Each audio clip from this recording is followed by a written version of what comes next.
BA part तृतीय वर्ष के सभी विद्यार्थियों को नमस्कार, सुप्रभात। आज की कक्षा में हम पर्यावरण प्रबंधन के पक्ष और उपागम के बारे में चर्चा करेंगे। सामान्य रूप से पर्यावरण प्रबंधन क्या होता है, प्रबंधन की क्या संकल्पना है, उनमें किन पक्षों को सम्मिलित किया गया है की चर्चा हम पूर्व में कर चुके हैं। आज की कक्षा में हम उसके पर्यावरण प्रबंधन के पक्ष और उपागम के बारे में चर्चा करेंगे। प्यारे विद्यार्थियों, मानव की सामाजिक आर्थिक विकास एवं पारिस्थितिकी सिद्धांतों के आधार पर पर्यावरण प्रबंधन की योजना तैयार की जाती है।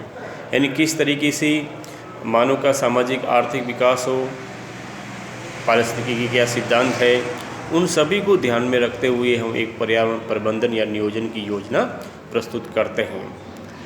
इन कारकों को इसमें उन कारकों को भी सम्मिलित किया जाता है जो पारिस्थितिकी तंत्र को नियंत्रित करते हैं तथा जिन कारकों के आधार पर पर्यावरण विकसित होता है उन सभी को हम सम्मिलित करते हैं। इसके साथ ही साथ मनुष्य की वो क्रियाएं भी इसमें सम्मिलित की जाती है जिनके द्वारा पर्यावरण के घटक या पर्यावरण प्रभावित होता है। तो हम ये देखते हैं कि किस तरीके से प्रबंधन किया जाए, कौन कौन से पक्ष है। तो इसमें यदि हम बात करें तो पहला होता है पर्यावरण के प्रबंधन हेतु हमें पर्यावरणीय बोध एवं चेतना की बात है या उसके लिए जो आवश्यक जानकारी है या पर्यावरणीय बोध और चेतना के कौन कौन से स्तर है, पर्यावरण प्रबंधन में पर्यावरण चेतना का योगदान है, इन सभी बातों को उसमें सम्मिलित किया जाता है।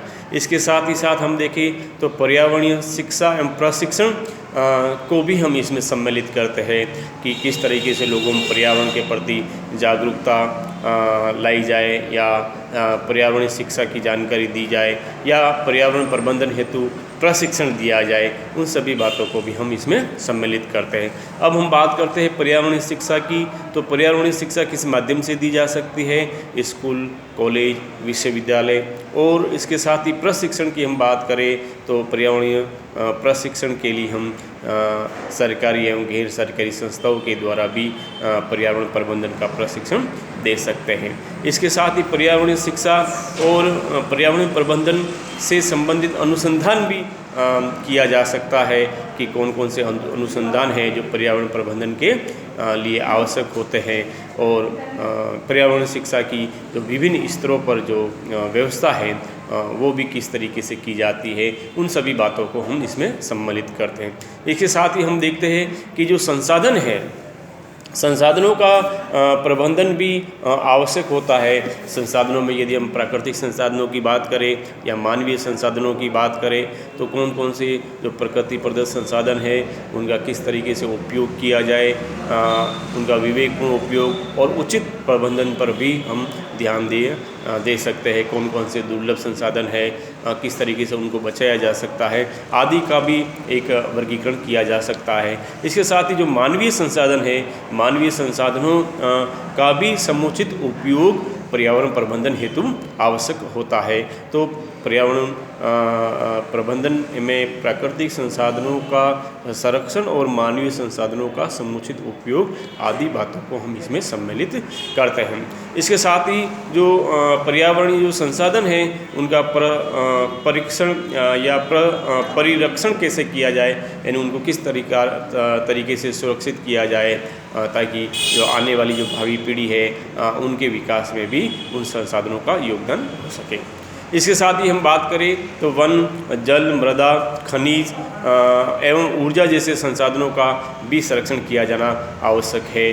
और आगे हम और इससे आगे की ओर बात करें तो पर्यावरणीय संसाधनों का सर्वेक्षण एवं मूल्यांकन भी करना बहुत ही आवश्यक है, क्योंकि कौन कौन से संसाधन है और कितनी मात्रा में है और किस सीमा तक उनका दोहन हो चुका है, नए खनिज संसाधनों की संभावना है, इन सभी बातों का भी मूल्यांकन करना आवश्यक है।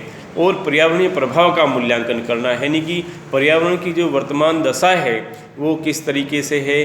अपन देखते हैं कई बार कि पर्यावरण की जो विभिन्न जो घटक है, जल है, वायु है या मृदा है, जो और भी जो पर्यावरण से संबंधित या वनस्पति घटक है, ये जो घटक है इनका मतलब किस तरीके से या किस सीमा तक इनका ह्रास हुआ है या इनको किस तरीके से पुनः उनको विकसित किया जा सकता है, आदि की दशाओं का भी मूल्यांकन करना आवश्यक होता है। इसके साथ ही जो विभिन्न प्रकार की जो परियोजनाएं होती है, जो सोशल इकोनॉमिक डेवलपमेंट के लिए जो सरकारों के द्वारा जो परियोजनाएं चलाई जाती है, उनका पर्यावरण पर क्या प्रभाव पड़ता है, उनका मूल्यांकन भी करना आवश्यक होता है या उनसे संबंधित पक्षों को भी पर्यावरण प्रबंधन में शामिल किया जाता है।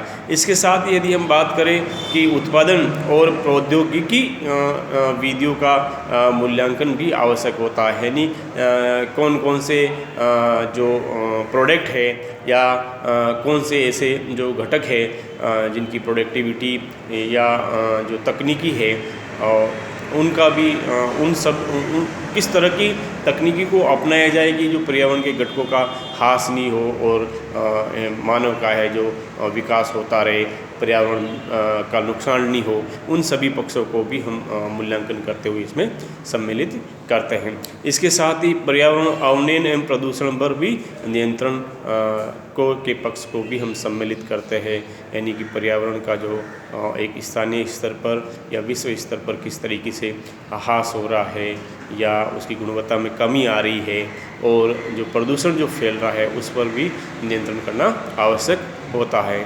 तो इसके लिए हम पर्यावरण प्रदूषकों पर जो प्रदूषण जो फैलाने वाले जो तत्व है उन पर नियंत्रण करें। इसके साथ ही जो अव्यवस्थित जो पर्यावरण है उसकी पुनर्स्थापना की जा सकती है। इसके साथ ही पर्यावरण का जो घटक है उनके सभी घटकों का समय समय पर निरीक्षण किया जाए और पर्यावरणीय जो घटनाओं है जैसे प्राकृतिक आपदा है, संकट है आदि कारकों पर भी नियंत्रण करना आवश्यक होता है।